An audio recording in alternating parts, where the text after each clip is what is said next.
प्यारे बच्चों, तो हमारा पहला पाठ है वर्षा ऋतु। तो बच्चों, इस कविता की रचना कवि निरंकार देव सेवक ने की है। कवि वह व्यक्ति होता है जो कविता लिखता है। जैसे चित्रकार क्या करता है बच्चों, अलग अलग रंग लेता है और चित्र बनाता है। तो इसमें कवि क्या करता है, कवि अलग अलग शब्द लेता है और कविता लिखता है। तो बच्चों, कवि कविता कैसे लिखता है, अच्छे अच्छे शब्द लेता है और उनको लय के अनुसार लगाता है, अर्थ भी निकले और कविता को गाया भी जा सके।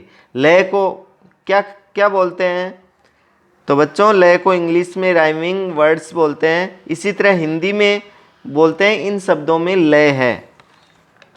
तो बच्चों, इस कविता में कवि कौन होता है, कवि वह होता है जो कविताएं लिखता है। क्या करता है कवि, कविताएं लिखता है। क्यों लिखता है, लोगों को प्रेरित करने के लिए, लोगों को कुछ बताया जाए। इस कविता में वर्षा ऋतु के महत्व के बारे में बताया गया है।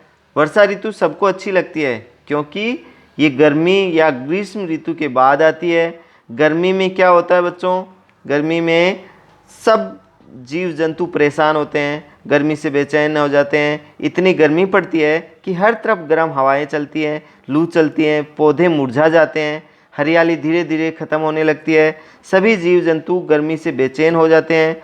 फिर जब वर्षा ऋतु आती है तो सभी को गर्मी से राहत मिल जाती है, और गर्मी से राहत मिल जाती है तो सभी पशु पक्षी खुश हो जाते हैं, सारे पौधे हरे हो जाते हैं। तो चलिए आज हम इस कविता को पढ़ने के साथ साथ इसका भावार्थ भी समझेंगे। गर्मी का मौसम बीत गया, बरसात सुहानी आई है, जिस ओर नज़र उठ जाती है सुंदर हरियाली छाई है। तो बच्चों, इसमें कवि कहता है कि वर्षा ऋतु कब आती है, ठीक गर्मी ऋतु के बाद आती है। हमारे यहाँ भारत में जून माह के अंत में वर्षा ऋतु आती है। तो ये करीब 3 महीने तक वर्षा ऋतु होती है। गर्मी का मौसम बीतने पर बरसात सुहानी आती है। बच्चों सुहानी का क्या अर्थ होता है, सुहानी का अर्थ होता है जो मन को भाए, मन को अच्छा लगे। सुहानी उसे कहते हैं जो सुहानी हो, मन को अच्छा लगे हो। हरियाली छा जाती है, चारों ओर हरियाली छा जाती है और पेड़ पौधे धुलकर साफ हो जाते हैं, नई घास उग जाती है और वातावरण ठंडा हो जाता है। लगता है जैसे चारों तरफ खुशियां ही खुशियां फैल गई है।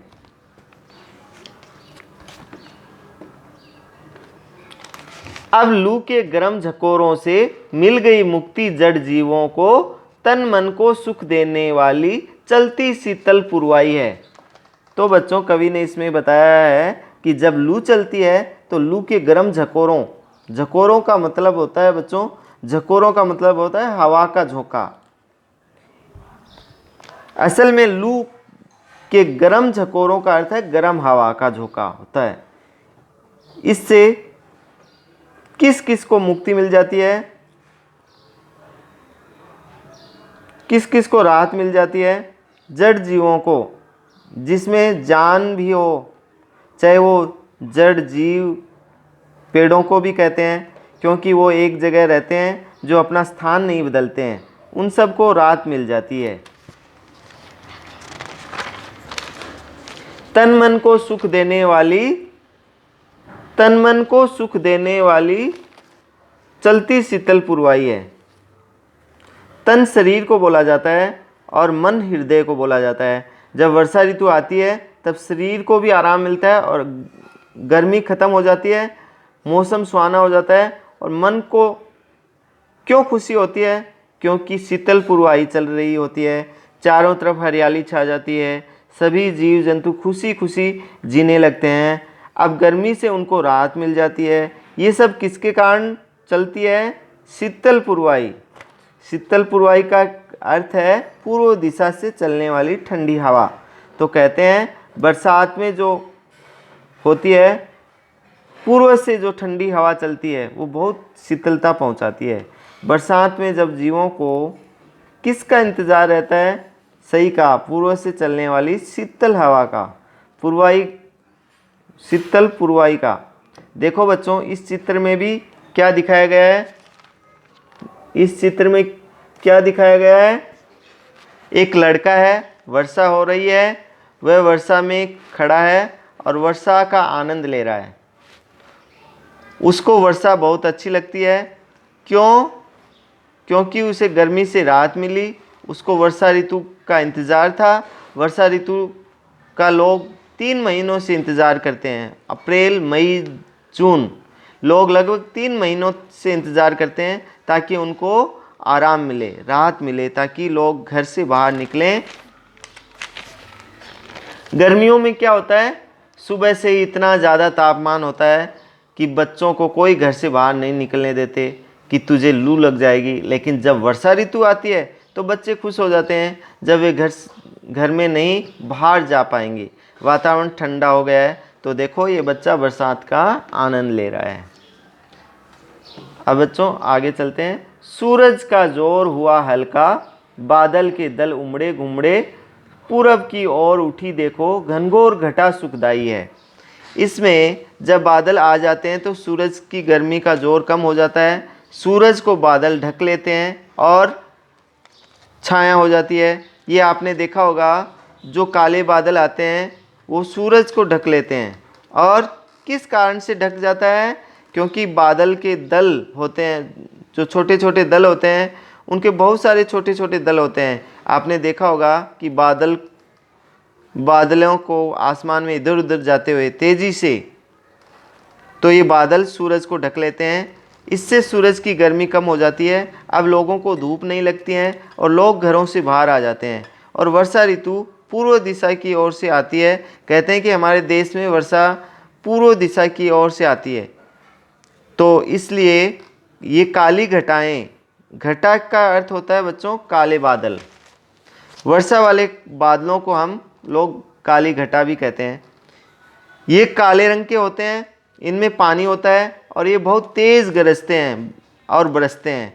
बादलों के आने से बिजली जो चमकती है वो इन घटाओं के कारण चमकती है। बादलों के आने से सूरज का जोर हुआ हल्का, गर्मी कम हो जाती है।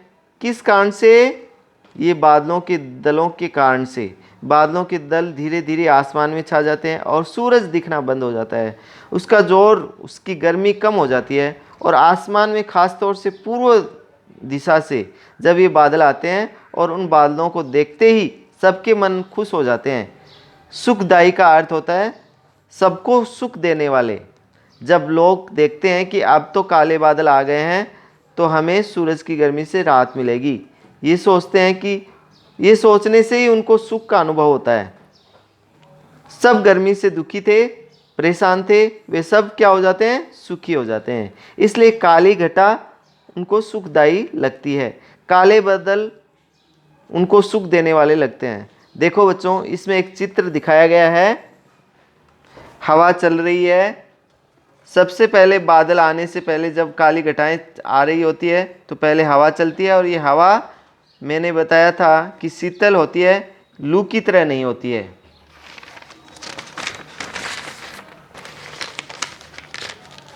इससे हमें गर्मी नहीं लगती है, इससे तो हमें अच्छा लगता है। ये सुखदायी हवा है। देखो ये लड़की हवा में खड़ी है, इसके बाल उड़ रहे हैं और ये बहुत खुश है क्योंकि इसे गर्मी से आज़ादी मिल गई है और ये बादलों को देख रही है।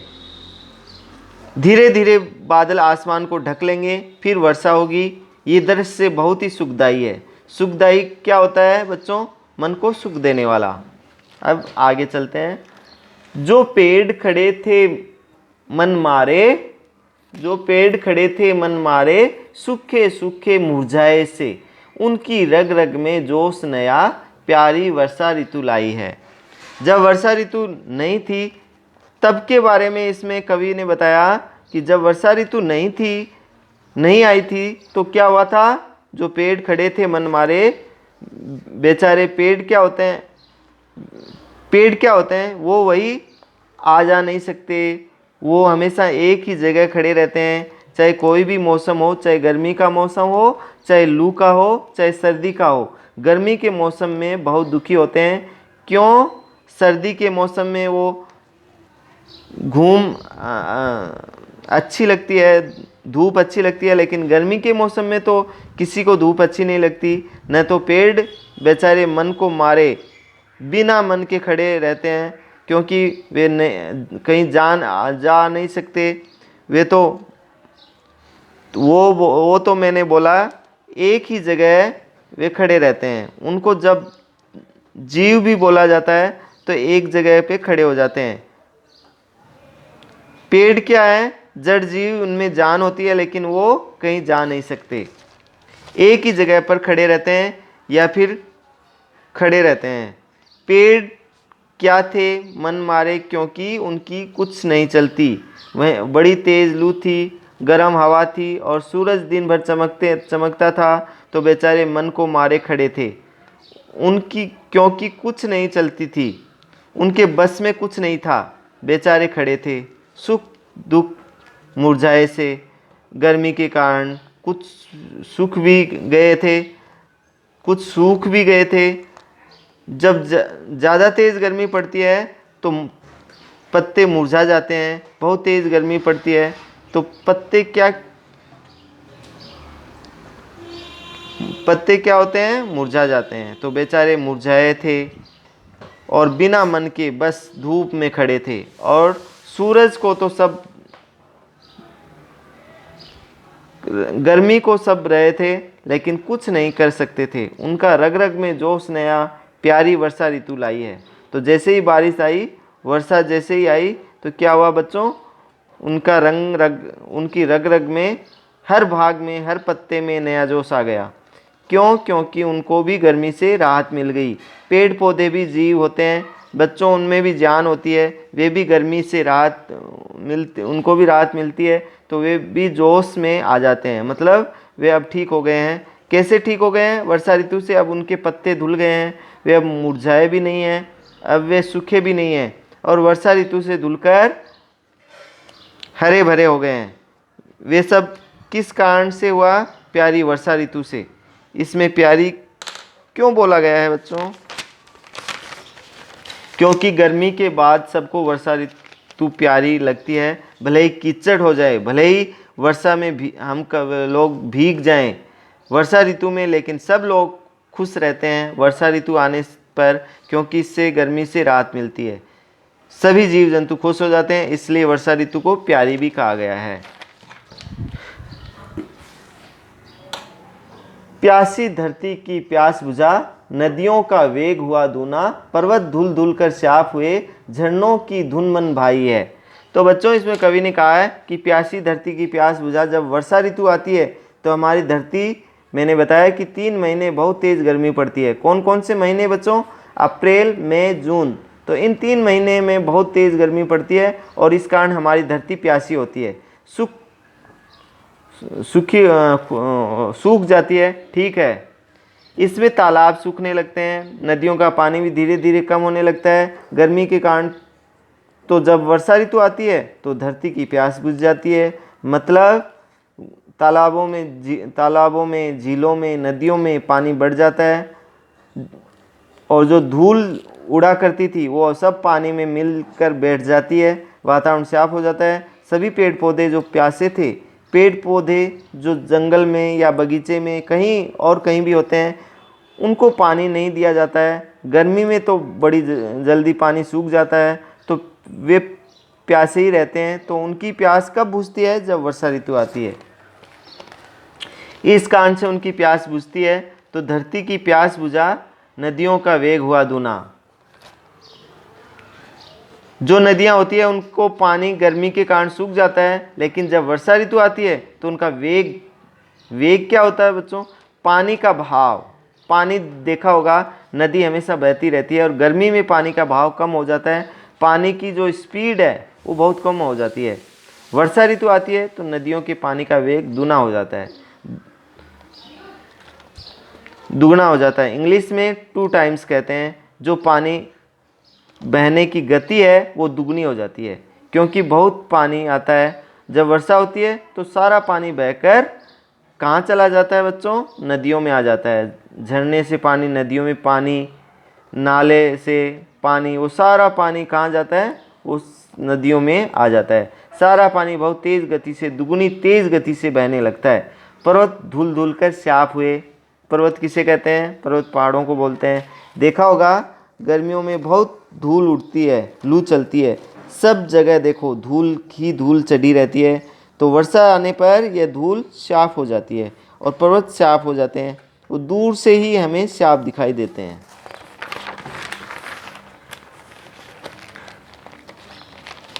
झरनों की धुन मनभाई है और झरने जो पहाड़ों पर होते हैं वो शोर करके बहते हैं। बच्चों, जब पानी पत्थरों से टकराता है तो वो शोर एक तरह संगीत की तरह लगता है, वो खराब नहीं लगता। जब झरने बहते हैं और जो पानी की आवाज़ आती है, पानी किससे टकराता है? पत्थरों से टकराता है। और पानी की जो धुन होती है, पत्थरों से टकराने पर जो शोर आवाज़ निकल रही होती है, वो मन को अच्छा लगता है। ये वो वाला शोर नहीं होता जो हम लोग गाड़ियों फैक्ट्रियों का शोर सुनते हैं, वो नहीं होता है। ये शोर होते हुए भी मन को अच्छा लगता है। क्यों? क्योंकि पानी की आवाज़ आ रही होती है एक धुन की तरह। संगीत क्या होता है? संगीत एक धुन होती है, मन को अच्छी लगती है।